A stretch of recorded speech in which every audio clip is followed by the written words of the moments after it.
सिर्फ एक ईंट इमारत नहीं बल्कि कौम की तामीर है। બધાને ઈશ્વરની જય, ઈશ્વર તમે બધાને આશીષ દે। મારું નામ થામસ ચમન છે, હું ખીપરા શહેરથી તાલુક રાખું। તમામ ભાઈઓ તમામ અજીઝોથી મારી ગુજારિશ છે કે સેન્ટ લૂક હોસ્પિટલ હારું સિર્ફ 1 ઈંચ ॾियो।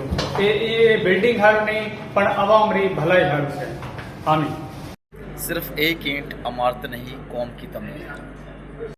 मेरा नाम धनराज मसीह है। आनो मारवाड़ी कबीले में ताल्लुक रखा और मीरपुर खास शहर और रिहायशी हाँ। था सजन गुजारिश करा कि सेंट लूक हॉस्पिटल सारू 1 ईंट ॾियो, इमारत कोनी पर अवाम री खिदमत है। सिर्फ 1 ईंट इमारत नहीं बल्कि कौम की तामीर। तो भई यसु में थोड़ी सलामती हो है। मेरा नाम वालो मसीह है। मेरी रिहायश जो है टंडोलिया सिंध में है। सो हूँ तने दरख्वास्त करा कि सेंट लूक हॉस्पिटल ला 1 सिर्फ ईंटाड़ी मोटी इमारत ना बल्कि कौम रे तरक्की रे हारू। सो ईश्वर तने बरकत दे। आमीन। प्रेस कार्ड 1 ईंट बिल्डिंग नहीं कौम की तमीर। जय प्रभु यसु मसीह। मांजो ना एवेंजलिज्म भूरो मसीह है।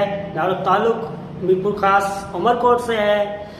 मेरा सभा अजीजा खां गुजारिश है कि सेंट लूक हॉस्पिटल ला 1 इटाड़ी ॾियो ऐं इहा ला ॾियो कि अवाम री तरक्की थे।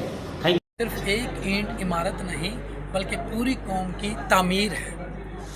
जयपुरपुरी मांजो नालो मूलचंद है। आउं शहर नवकोट खां आयो आहियां ऐं सभिनी खे गुज़ारिश करां थो सेंट लूक हॉस्पिटल लाइ हिकिड़ी सिर खपे ऐं जंहिंमें अस्पताल न बल्कि अवाम की भलाई थिए। मेरा नाम पादरी अख्तर राना है और मैं सांगड़ सिंध का रिहायशी हूँ। और मेरी आपसे रिक्वेस्ट है कि सेंट लूक हॉस्पिटल के लिए 1 ईंट दें, इमारत नहीं कौम की तामीर करें।